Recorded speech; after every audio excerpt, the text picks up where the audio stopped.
Allahumma salli ala sayyidina Muhammad wa ashir li zalimin bil zalimin wa akhrijna min bainihim salimin wa ala alihi wa sahbihi ajma'in. Assalamualaikum warahmatullahi wabarakatuh. Bismillahirrahmanirrahim. Alhamdulillah. Wassalatu wassalamu ala rasulillah wa ala alihi wa sahbihi wa man tabi'ahu wa wala, amma ba'd. Yang mulia pengurusi majlis Abang Haji Abu Bakar bin Haji Muhammad Don dan Tuan Imam, yang mulia Dr. Ustaz Haji Mazanan bin Haji Muhammad Yusuf, pemangku Timbalan Mufti Kerajaan, yang mulia Abang Haji Muhammad Ajid bin Haji Muhammad Saleh, pengarah Jabatan Masjid, yang mulia Tuan Haji Jahid bin Haji Hitam, Ketua Kampung Melaut, yang mulia ahli-ahli jawatan kuasa takmir masjid, dan para hadirin yang saya hormati sekalian. Saya terlebih dahulu merakamkan penghargaan dan ucapan setinggi-tinggi terima kasih kepada ahli-ahli jawatan kuasa takmir masjid Pangeran Muda Abdul Matin, Kampung Melaut, yang telah meminta saya menjadi tetamu dan seterusnya memberikan ceramah bersempena penyampaian surat lantikan jawatan kuasa takmir masjid Pangeran Muda Abdul Matin, Kampung Melaut.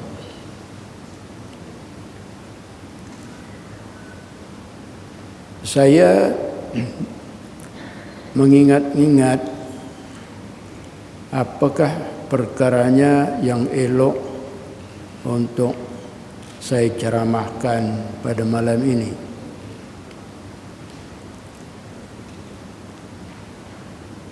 Ingat punya ingat, lalu saya teringat beberapa hari lalu ada orang datang kepada saya bertanyakan tentang tiga perkara. Tiga perkara itu ditanyakan kepada saya, adakah ia dihukumkan sebagai bid'ah ataupun bagaimana. Saya tanya, mengapa isu ini timbul? Jawabnya, ada orang yang timbulkan. Siapa? Dia tidak memberitahu. Jadi saya mengandai biasanya perkara macam ini datang daripada luar ataupun dapatan daripada media sosial, daripada internet. Tiga perkara yang ditimbulkan oleh penanya itu, saya melihat mustahak juga kita dibincangkan, sebab ianya satu benda yang sudah lama kita pakai, sudah semenjak kurun barangkali kita pakai, bukan saja kita di Brunei, bahkan ya juga turut dipakai di mana-mana. Tetapi tiba-tiba ada orang memberitahu hukum perkara itu bid'ah. Jadi saya melihat benda ini mustahaklah kita cakapkan pada malam ini untuk sama-sama diambil peringatan, untuk sama-sama ditimbang. Apa perkara itu? Apa 3 perkara itu? Menurut penanya yang membawa perkara ini kepada saya, 3 perkara itu ialah: 1, tentang menyapu muka selepas memberi salam selesai sembahyang. 1. Yang kedua, mengangkat tangan sambil mengaminkan doa yang dibaca oleh imam selepas sembahyang. Dan yang ketiga, bersalam-salaman selepas doa setelah selesai menunaikan sembahyang. 3 perkara ini menurut penanya yang datang kepada saya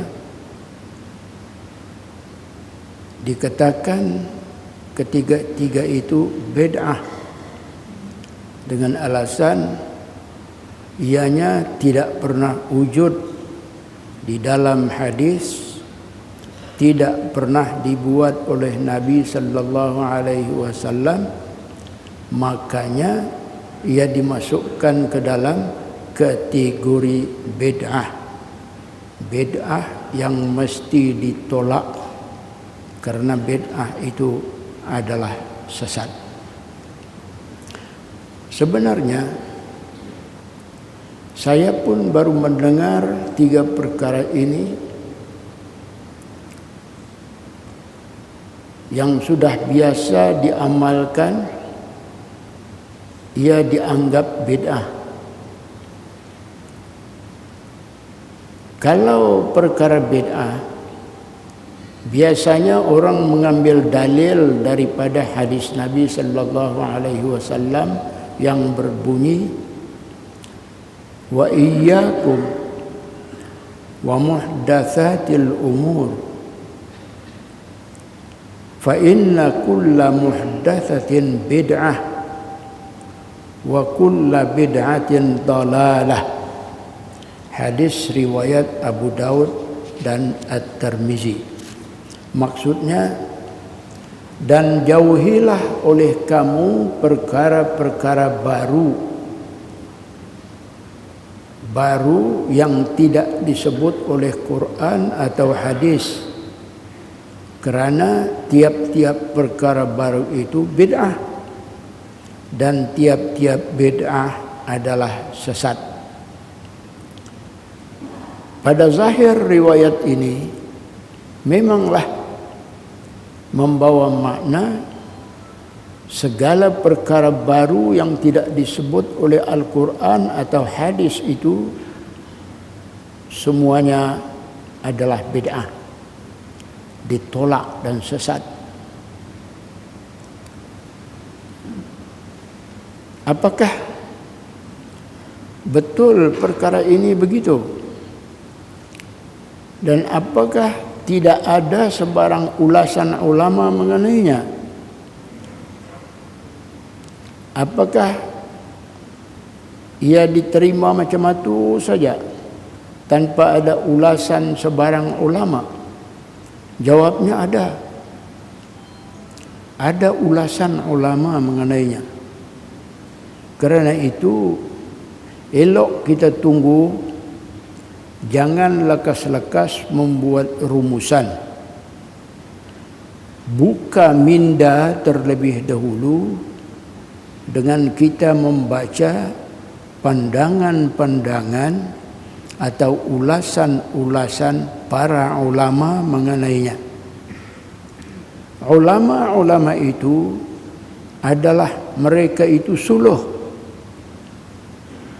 penafsir Al-Quran, penafsir Al-Hadis. Tanpa ulama kita akan terus meraba-raba.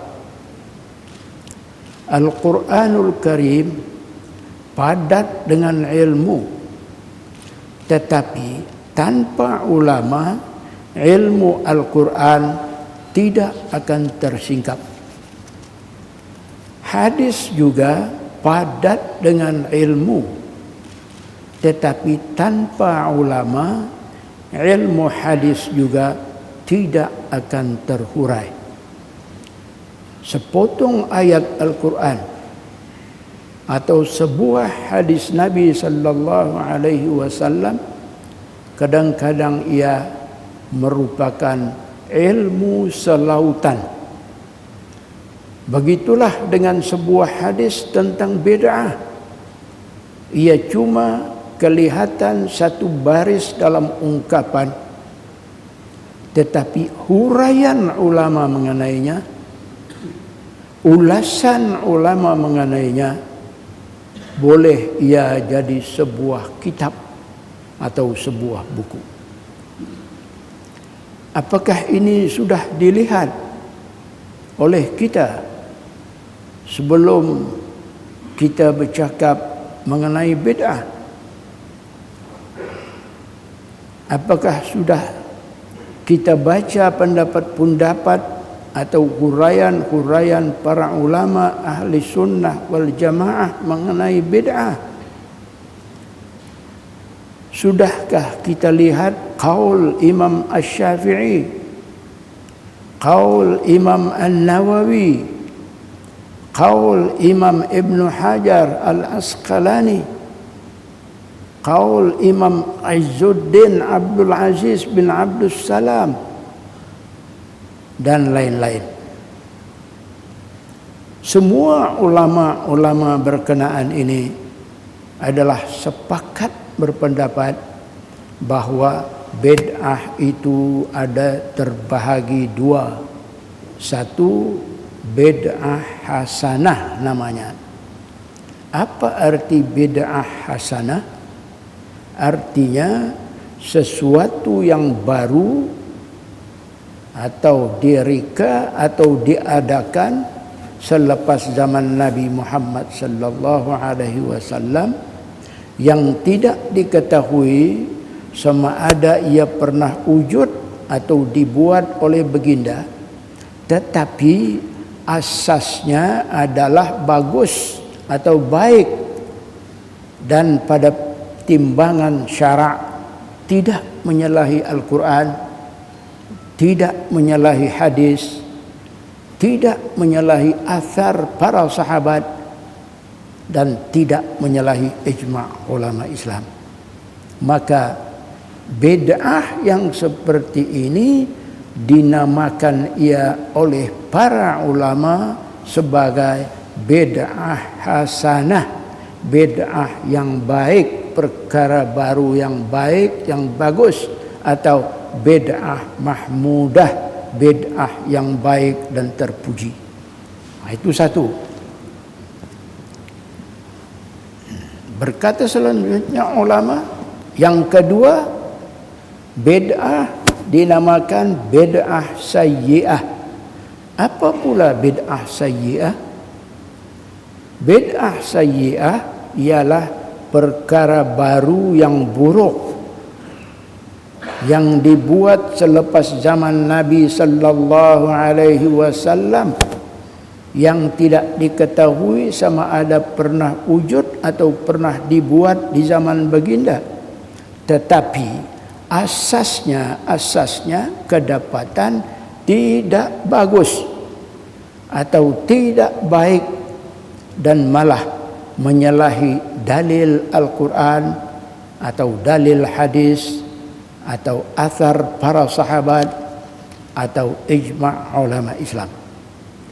Kalau ada salah satu ciri seperti ini, itulah dia bid'ah sayyi'ah, bid'ah yang buruk menurut ulama, atau dipanggil juga bid'ah dalalah, bid'ah yang sesat. Ini bid'ah macam ini wajib dihindari, wajib ditolak. Ini bid'ah yang dimasuk atau termasuk di bawah amaran Rasulullah sallallahu alaihi wasallam, wa iyyakum wa muhdatsatil umur fa inna kulla muhdatsatin bid'ah wa kulla bid'atin dalalah. Jadi maknanya bukan selarah-larah untuk menolak bid'ah. Mesti tengok dulu apa asasnya, apa cirinya. Adakah asas atau ciri itu baik atau buruk, cantik ataupun huduh? Ya tengok ini dulu. Dan timbang ia dengan timbangan syarak, bukan dengan timbangan yang lain-lain, tetapi timbangan syarak, timbangan syarak. Apa itu timbangan syarak? Timbangan syarak ialah satu, Al-Quran. Lihat dulu dari segi Al-Quran. Yang kedua, As-Sunnah. Lihat dulu dari segi As-Sunnah. Atau yang ketiga, athar para sahabat. Ada pernah dibuat oleh sahabat atau tidak? Atau empat, ijma' para ulama Islam. Bagaimana cakap para ulama mengenainya? Huraian para ulama mengenainya. Tengok dulu ini. Jadi ada empat yang mesti kita tengok sebagai timbangan syarak. Mesti tengok keempat-empat ini dulu. Jangan hanya kita ambil mudah, konon-konon mau tengok Quran dan hadis saja semata-mata, tanpa perlu melihat athar sahabat, tak perlu ijma' ulama, Quran hadis saja. Jangan begitu. Itu kita menyempitkan agama. Sebab ada yang tidak disebut oleh Al-Quran, tetapi ia menyangkut perkara hukum, ia menyangkut perkara ibadat, tapi tidak disebut oleh Quran secara detail. Jadi siapa yang mendetail ini? Ulama. Jadi jangan kita tunjuk mau pegang Quran dan hadis semata-mata tanpa perlu kepada ulama. Tak boleh. Kalau orang hanya semata-mata mahu memakai Quran tanpa memerlukan ulama, kita mau tanya, dari mana dia belajar atau dapat tahu tentang cara-cara sembahyang 5 waktu yang kita buat selama ini? Dari Quran? Tidak. Mana ada dalam Quran? Cara-cara sembahyang mana tunjuk dalam Quran? Mana ada? Quran tidak mengajar cara-cara sembahyang. Al-Quran cuma perintahkan kita supaya sembahyang. Firman Allah Subhanahu wa taala, aqimis salahnya Allah taala, dirikanlah oleh kamu sembahyang. Itu saja. Tapi bagaimana cara sembahyang itu? Bagaimana cara sembahyang? Quran tidak tunjuk. Kita boleh jumpa dari hadis. Turun ke hadis. Kita boleh jumpa di hadis. Macam mana kita jumpa di hadis? Sebab sabda Nabi sallallahu alaihi wasallam, sallu kama ra'aitumuni usalli. Kamu sembahyanglah. Wahai sahabat-sahabat, wahai orang Islam, kamu sembahyangnya Nabi sebagaimana aku sembahyang. Kamu sembahyang sebagaimana kamu lihat aku sembahyang. Kamu menyaksikan aku sembahyang. Aku mau sembahyang. Tapi Quran tidak cakap. Mana cakap? Yang cakap Nabi. Dia turun ke Nabi.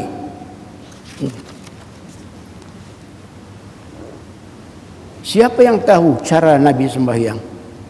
Kita mana tahu? Siapa yang tahu? Yang tahu ialah para sahabat di zaman baginda yang hidup bersama-sama dengan baginda, itu yang melihat.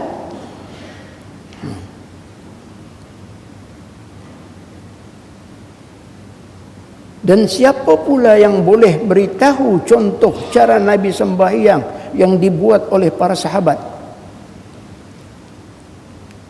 Siapa pula yang boleh beritahu contoh yang dibuat oleh para sahabat yang ditirunya daripada Nabi? Siapa yang mau beritahu ini? Kita sendiri mana tahu? Mana kita sama-sama hidup dengan sahabat-sahabat Nabi? Tidak ada. Yang beritahu ialah para ulama. Itu dia. Jadi di sini kita nampak, tanpa ulama mungkin sahaja sampai sekarang kita belum lagi pandai atau dapat melakukan sembahyang.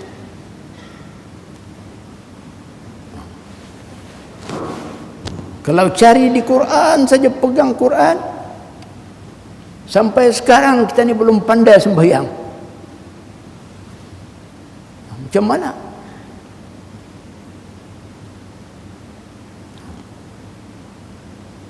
Itulah kepentingan para ulama. Tidak wajar bagi kita mengabaikan para ulama. Mereka adalah guru sepanjang zaman. Dan tentang bid'ah, di samping kita merujuk kepada hadis Nabi sallallahu alaihi wasallam yang disebutkan tadi, kita juga perlu melihat aqwal, yakni pendapat-pendapat para ulama mengenainya. Kita sebut balik 3 perkara yang dilabel sebagai bid'ah tadi. 1, menyapu muka selepas memberi salam selesai sembahyang. 2, makmum mengaminkan doa imam. Macam kita tadi, imam doa, kita mengaminkan. Dan 3, bersalam-salaman selepas selesai menunaikan sembahyang. Lepas kita sembahyang tu, kita bersalam. Di kiri, di kanan, berdiri sama-sama bersalam.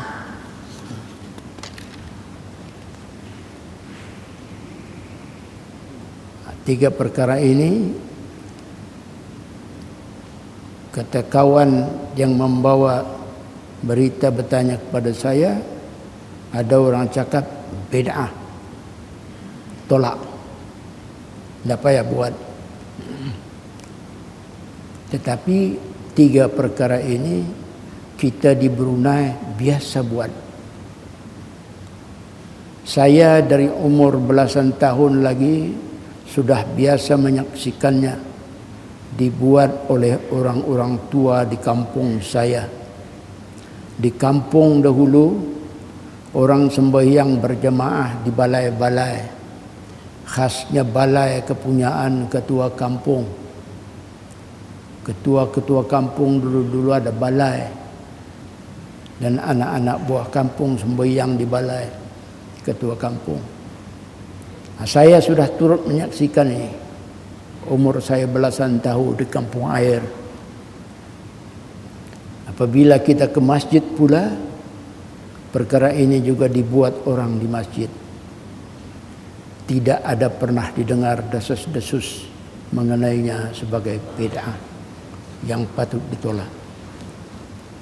Tetapi sekarang dalam zaman internet, teknologi tinggi, tiba-tiba kedengaran ada orang yang menyebutnya sebagai bid'ah. Tentu saja yang menyebut itu orang muda lah mungkin, orang baru. Sebab kalau orang tua-tua dulu, saya di kampung saya dulu orang tua-tua, mana pernah orang menyebut bid'ah. Jadi tentulah orang baru.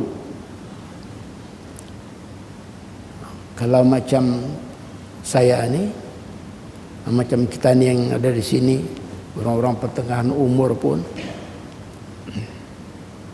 indah, kali indah menyebut.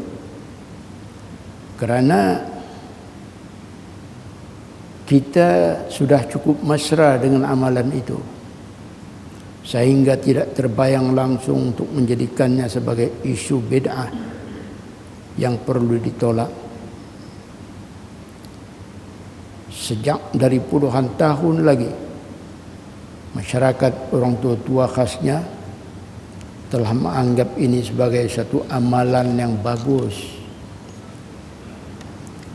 Sekarang mari kita analisis sedikit secara ilmu.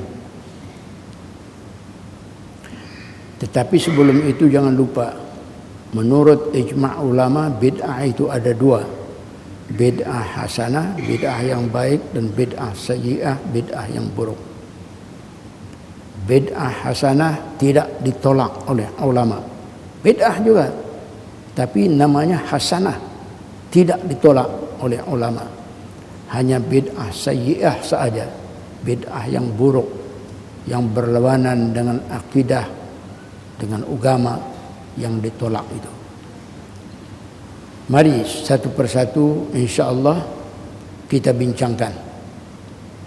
Mula-mula menyapu muka selepas memberi salam. Ada kitab berucap bukan muka saja, dari kepala.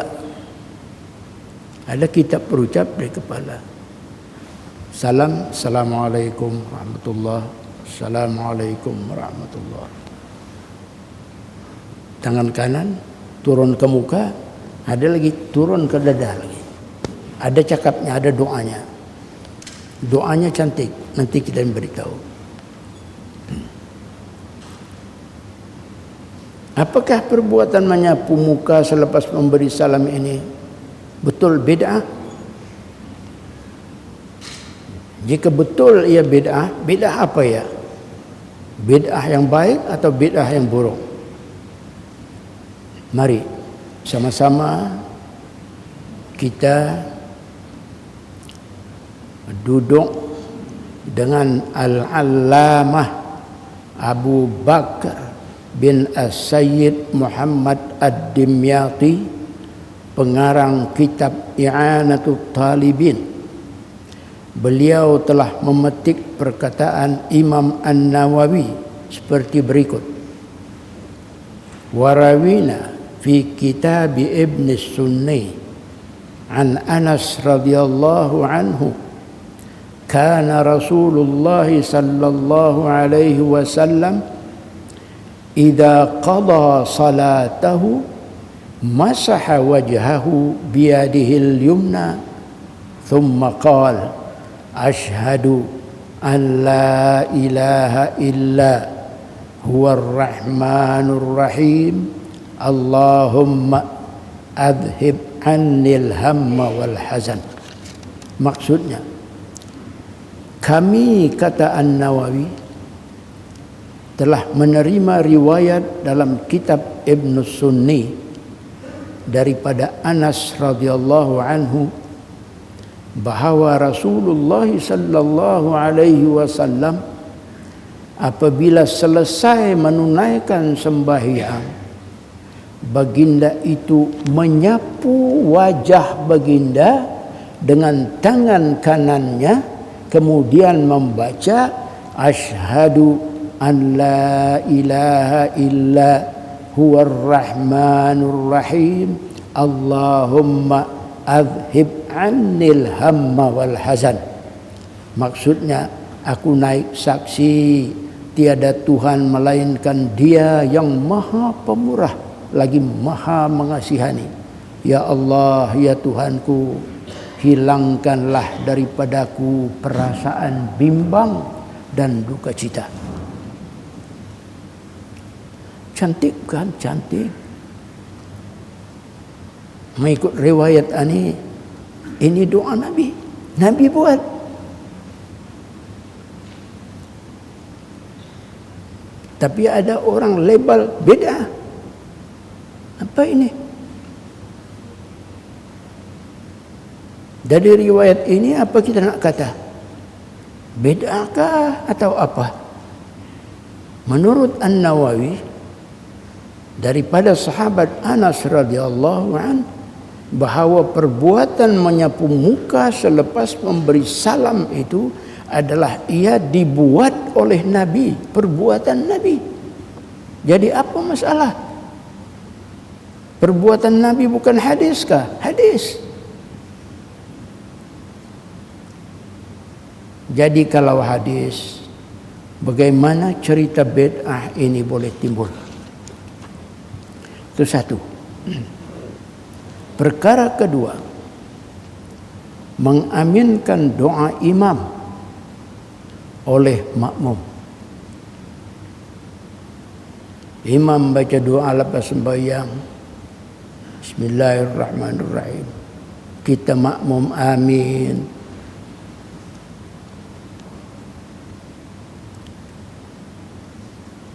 Menurut yang disampaikan kepada saya oleh penanya, benda ini pun dikatakan bid'ah.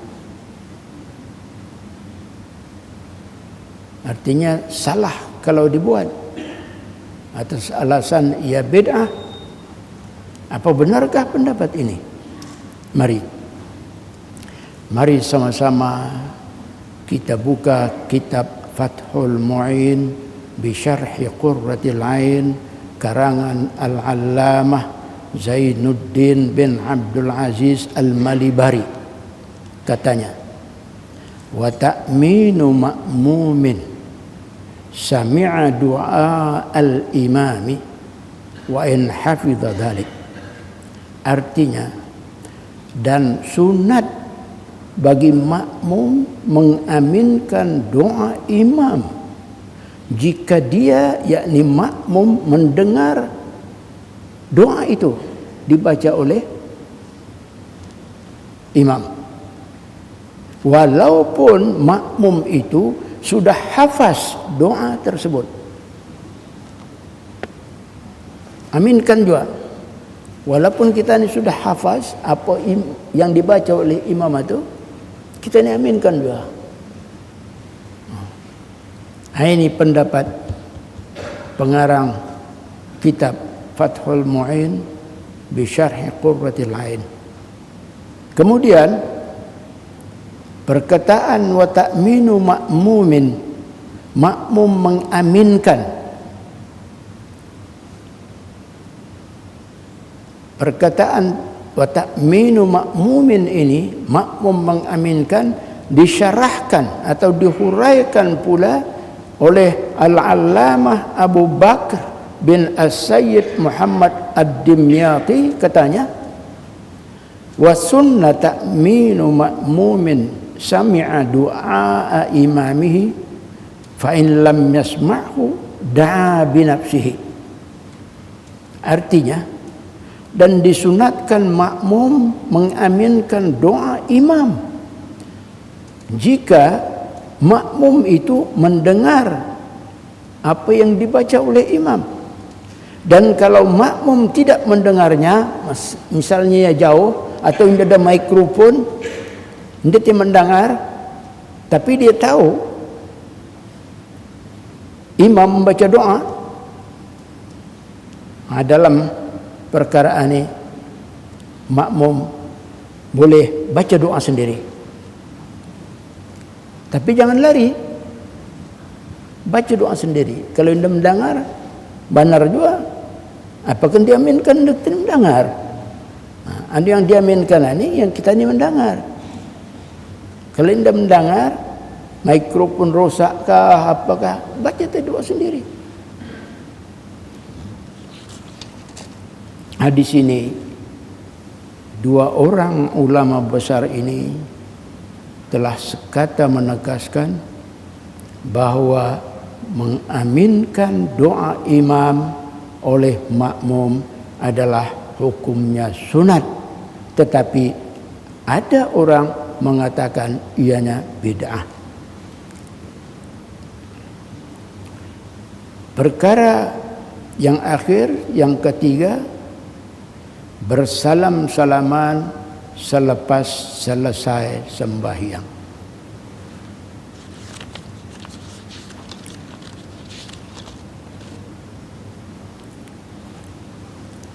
Ini pun juga dikata bid'ah oleh orang.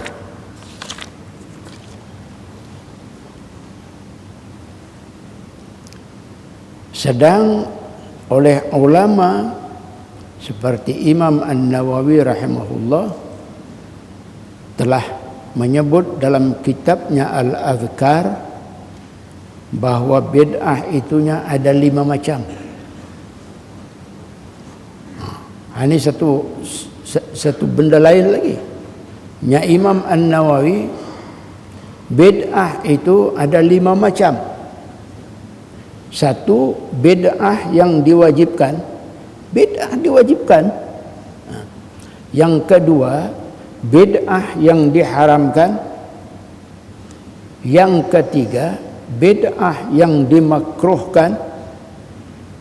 Yang empat, bid'ah yang disunatkan, sunat. Dan 5, bid'ah yang diharuskan atau dibolehkan. Dan di antara bid'ah yang dibolehkan itunya Imam Nawawi ialah berjabat tangan, bersalam-salaman selepas selesai sembahyang.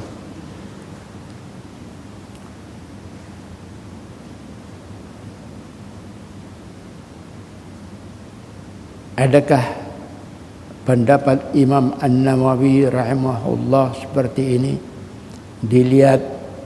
Sudah dilihat, sudah dibaca oleh orang yang memukul perkataan bersalam-salaman selepas selesai sembahyang itu bid'ah.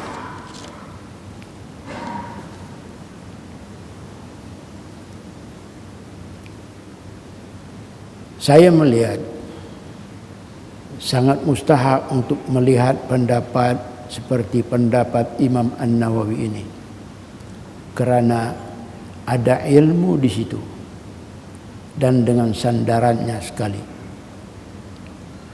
Berkata An-Nawawi rahimahullah dalam kitab Majmu' Syarhul Muhadzab pula, sebagai menukil pendapat Imam Abu Muhammad bin Abdus Salam, bahawa adapun berjabat tangan yang biasa dilakukan selepas sembahyang subuh dan asarnya adalah antara bid'ah yang dibolehkan. Tidak disifatkan ia makruh dan tidak juga disifatkan ia sunnah, tetapi dibolehkan. Tidak mengapa katanya, kerana asal berjabat tangan itu adalah sunat, khusus dalam keadaan-keadaan tertentu. Ini cara para ulama melihat masalah, bukan setakat menghukumkan bid'ah semata-mata dan kemudian membiarkan orang ramai teraba-raba boleh buat atau tidak boleh. Tetapi ulama adalah mengupas dengan cara mendalam sehingga benar-benar dapat dipahami untuk kita pakai. Oleh itu dalam isu bid'ah ini eloklah dikaji dan difahamkan dulu takrif bid'ah itu sendiri dan dilihat aqwal ulama, pendapat para ulama mengenainya. Turut juga dilihat dan dikenali siapa Imam Asy-Syafi'i siapa Imam Izzuddin, siapa Imam An-Nawawi, siapa Imam Ibn Hajar, siapa Imam Ghazali. Sekalian mereka itu adalah bercakap mengenai bid'ah, tetapi mereka sambil itu memberi penjelasan yang jelas tentang bid'ah itu. Ini kita lihat dulu. Saya secara pribadi tetap mengkagumi para ulama ini. Ilmu mereka adalah lautan. Berbanding kita mungkin hanya sebuah telaga cetek. Mana mungkin sama lautan dengan telaga. Imam An-Nawawi rahimahullah sahaja. Siapa dia Imam An-Nawawi ini? Dalam usia beliau hanya setakat 46 tahun. Indah panjang. Umurnya hanya 46 tahun. Tetapi dalam umur 46 tahun ini,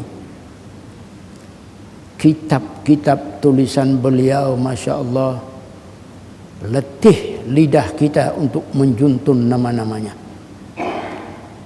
Setakat yang dapat dikesan, ada lebih 50 judul kitab yang dihasilkan oleh beliau. Antaranya kita selalu dengar Syarh Sahih Muslim, Raudatul Talibin, Minhajut Talibin, Riyadus Salihin fi Kalami Sayyidil Mursalin, At-Tibyanu fi Adabi Hamalatil Quran, Al-Adhkar, Al-Arba'in An-Nawawiyah, Bustanul Arifin, Al-Idah fil Manasik, Adab Al-Mufti wal Mustafti, dan lain-lain.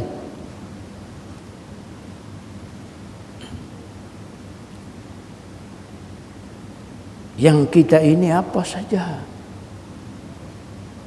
saja untuk melangkahi pendapat An-Nawawi tentang bid'ah, pendapat Asy-Syafi'i tentang bid'ah, pendapat Ibn Hajar tentang bid'ah, pendapat Al-Ghazali tentang bid'ah. Ulama-ulama ini semuanya sekata bahwa menyapu muka selepas memberi salam dan makmum mengaminkan doa imam adalah sunat. Dan bersalam-salaman selepas selesai sembahyang pula adalah satu bid'ah yang baik yang dibolehkan. Berasaskan asal berjabat tangan itu memang ia hukumnya sunat. Tetapi kita terkejut, tiba-tiba kedengaran ada pendapat baru mengatakan semua itu bid'ah mutlak, bid'ah yang mesti ditolak. Dan selepas keluar pendapat ini, kabar-kabarnya orang memberitahu sudah ada jamaah yang tidak mahu lagi mengaminkan doa imam. Sebaik-baik saja selesai memberi salam, ada yang terus keluar meninggalkan imam. Dan kalau berdoa pun, dia berdoa bersendirian. Orang kadang-kadang kurang memerhatikan keajaiban doa. Orang kadang-kadang kurang memerhatikan keajaiban doa. Sayyidina Umar ibn al-Khattab radhiyallahu an, Amirul Mukminin, apabila beliau itu berjalan-jalan di sekitar kota Madinah, tiba-tiba beliau ternampak ada kanak-kanak yang masih di bawah umur baligh. Beliau biasanya mendatangi kanak-kanak itu dan berkata, "Ya ghulam, is'alillaha lana ay yaghfira lana Wahai budak, doakanlah kami kepada Allah supaya Dia mengampunkan kami. Sayyidina Umar tengah berjalan-jalan bersiar-siar di kota Madinah, melihat kanak-kanak, ada kanak-kanak damit umur 5 tahun ke 6 tahun, dirakitnya, bertenggongnya duduk, bercakap kepada kanak-kanak, ya gulam, is'alillah lana ayyaghfira lana. Wahai budak, doakan kami, doakan kepada Allah supaya Allah mengampunkan kami. Maka kanak-kanak itu pun berdoalah, Allahumma ighfir li Umar, ya Allah ampunkanlah Umar. Dan Umar mengaminkan. Kanak-kanak berdoa, mendoakan kepada dia, dia mengaminkan, amin. Para sahabat yang menyaksikan kejadian ini heran, lalu bertanya, ya Amirul Mukminin, atas'alu ghulaman ayyad'u Allah laka? Wahai Amirul Mukminin, adakah patut kanak-kanak mendoakan Tuhan? Patut. Ini apa keraja ini? Menjawab Umar, innahu lam yablughil hulm wa lam yajri alaihi al-qalam fadu'a'uhu mustajabun indallahi subhanahu wa ta'ala. Tahukah kamu, ya Umar, ini kanak-kanak dia belum balik, di mana kalam penulis belum lagi berjalan untuk menulisnya, maka doanya adalah mustajab di sisi Allah, ya Umar. Paham kamu wahai sahabat? Nampak kita Sayyidina Umar Amirul Mukminin, salah seorang daripada 10 orang yang telah dijamin masuk surga, pun masih tamak kepada doa, sehingga kanak-kanak di tepi jalan yang tidak dikenalinya pun dimintanya untuk mendoakannya, dan dia sendiri pula mengaminkan doa kanak-kanak itu, amin, amin. Nah, ini contoh orang yang tahu akan harga doa, tetapi kita heran, lari dari imam yang sedang membaca doa. Melalui majelis di rumah Allah ini, saya mengajak umat Islam supaya jangan terburu-buru untuk terus menerima pendapat-pendapat baru.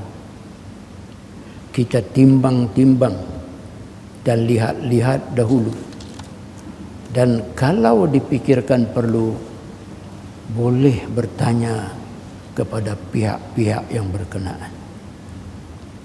Saranan ini saya buat dengan niat yang ikhlas kerana Allah, untuk kebaikan kita bersama. Brunei kita sudah cukup bagus, Brunei Darussalam sudah cukup bagus. Tidak perlu lagi untuk mengada-ngadakan khilaf, mencipta-cipta khilaf atau pertelingkahan atau perselisihan sesama kita. Tidak perlu. Apa yang telah diamalkan sejak berkurun-kurun, yang kita ambil atau terima daripada para ulama ahli sunnah wal jamaah, itulah yang terbaik. Kita beramallah dengan ini, dengan niat baik untuk mendapat pahala dan keberkatan daripada Allah Subhanahu wa ta'ala. Kita pasang selalu niat yang baik, insya Allah apa-apa yang diniatkan itu akan kita terima ganjarannya. Contoh niat yang baik, Nabi sallallahu alaihi wasallam bersabda, "Idza ata ahadukum firasyahu wa huwa yanwi an yaquma falam yaqum wa ghalabathu 'ainah kataballahu thawaba ma nawa wa kana naumuhu sadaqatan alaihi min rabbih atau kama qala." Artinya, apabila seorang dari kamu mendatangi katilnya untuk tidur dan dia berniat untuk bangun bagi melakukan sembahyang tahajud sebelum terbit fajar subuh, tetapi dia tidak terbangun, Allah Subhanahu wa taala telah pun menulis untuknya ganjaran apa yang diniatkannya tadi, dan malah tidurnya yang terlajak itu adalah dikira sedekah daripada Allah Subhanahu wa taala kepadanya.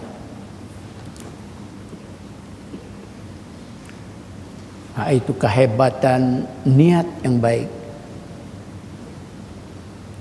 Benda ini boleh kita lakukan tiap-tiap hari. Sebab tiap-tiap hari kita tidur.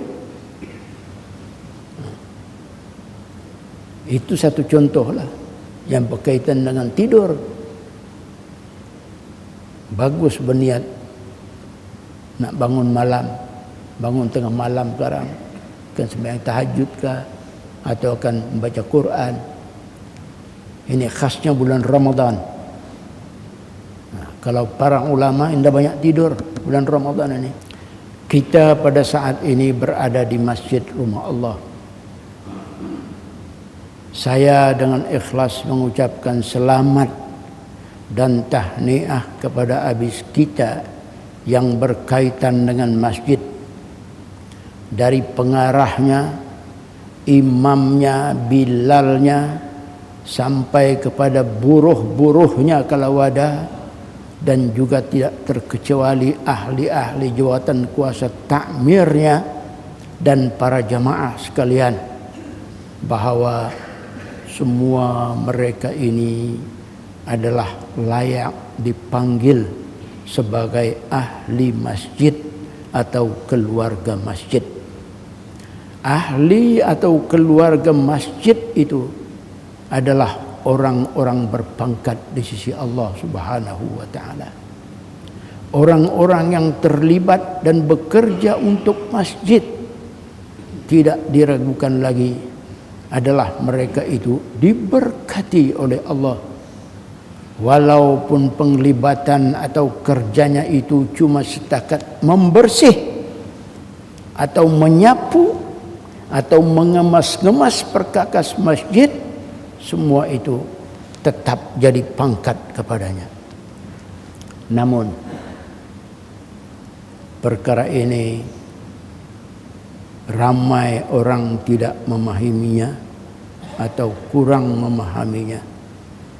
Orang hanya menyangka membina masjid sahaja satu-satunya yang mendatangkan pahala besar, sedang memelihara masjid seperti menyapu, membersih, membentang dan menggulung sejadah masjid tidak membawa arti apa-apa.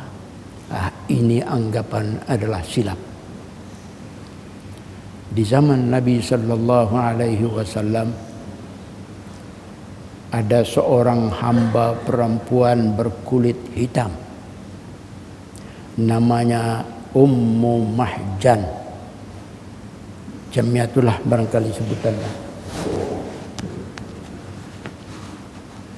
Seorang hamba perempuan berkulit hitam, hamba, bukan orang merdeka. Namanya Ummu Mahjan. Kerja perempuan ini ialah membersih masjid Nabi sallallahu alaihi wasallam. Ini saja kerjanya. Dia bekerja secara sukarela, bukan digaji, bukan diupah, bukan dipaksa, tidak. Suatu hari Rasulullah sallallahu alaihi wasallam menziarahi perkuburan. Tiba-tiba baginda ternampak satu kubur baru. Kita kenal juga, kalau kubur baru kita kenal. Tanahnya merah, nabari tinggi, nisan baru. Kadang-kadang kena letak bunga. Jadi tahulah kubur baru. Jadi Nabi ternampak bila ziarah kubur, dia nampak satu kubur baru. Baginda pun bertanya, kubur siapakah ini? Para sahabat menjawab, ya Rasulullah, innaha maqbarah Ummi Mahjan. Wahai Rasulullah, ini adalah kubur Ummu Mahjan. Mendengar itu baginda menangis sambil bersabda, limadha lam tukhbiruni biwafatiha hatta kuntu usalli alaiha. Mengapakah kamu tidak memberitahu aku tentang kematian Ummu Mahjan? Boleh aku menyembahyangkannya, tapi kamu tidak memberitahu aku, ya Nabi. Nabi komplain. Berkata para sahabat, wahai Rasulullah, dia ini meninggal ketika cuaca sangat panas. Kami khawatir cuaca yang sangat panas itu akan menyakiti Tuhan. Lurus juga. Para sahabat sayang kepada Nabi, hormat kepada Nabi, kasih kepada Nabi, jaga Nabi, kalah jaga diri sendiri. Betul juga. Baginda lalu berdiri di atas kubur Ummu Mahjan dan sembahyang ke atas jenazah perempuan ini yang sudah berada di dalam kubur. Baginda juga bersabda, assalamu alayki ya Umma Mahjan, ayyul a'mali wajadti afdal. Selamat sejahtera ke atasmu wahai Ummu Mahjan. Apakah amalan yang engkau telah dapati lebih utama, lebih afdal? Nabi tanya orang mati.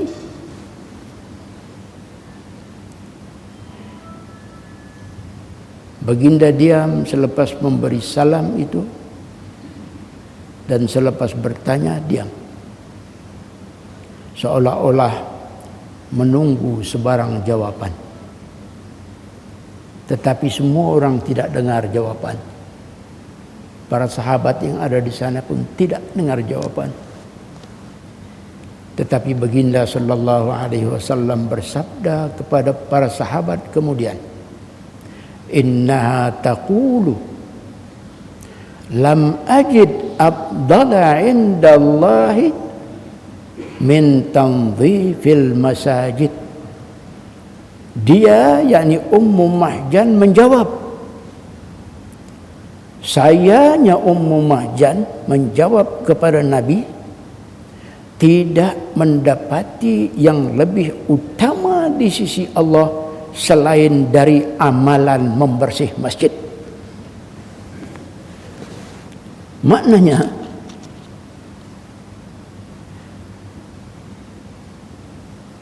Ummu Mahjan sesudah meninggal berjumpa Allah Subhanahu wa taala, dia mendapati di alam barzakh amalan yang dibuatnya selama ini membersih masjid cukup lumayan ganjarannya. Tidak ada yang lebih utamanya, tidak ada yang lebih afdal lagi melainkan kerja membersih masjid. Hebat bukan? Ini kerja siapa? Ini bukan kerja tuan, ini kerja buruh.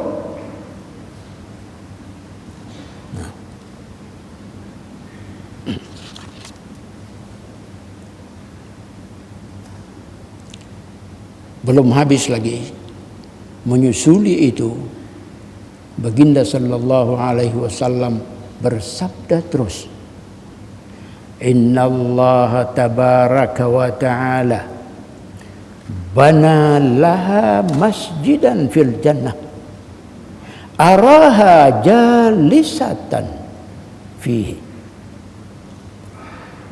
Sesungguhnya Allah tabaraka wa ta'ala telah membina untuk Ummu Mahjan ini sebuah masjid di dalam surga, dan akunya Nabi sedang menyaksikan Ummu Mahjan duduk di dalam masjid di dalam surga itu. Apa kita nak kata ini? Nabi cakap kosong kah?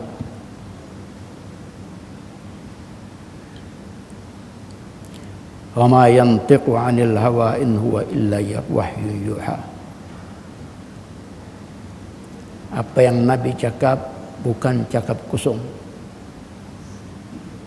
Allah Ta'ala beritahu apa yang Nabi cakap bukan cakap kosong, melainkan semua itu wahyu daripada Allah Subhanahu wa Ta'ala.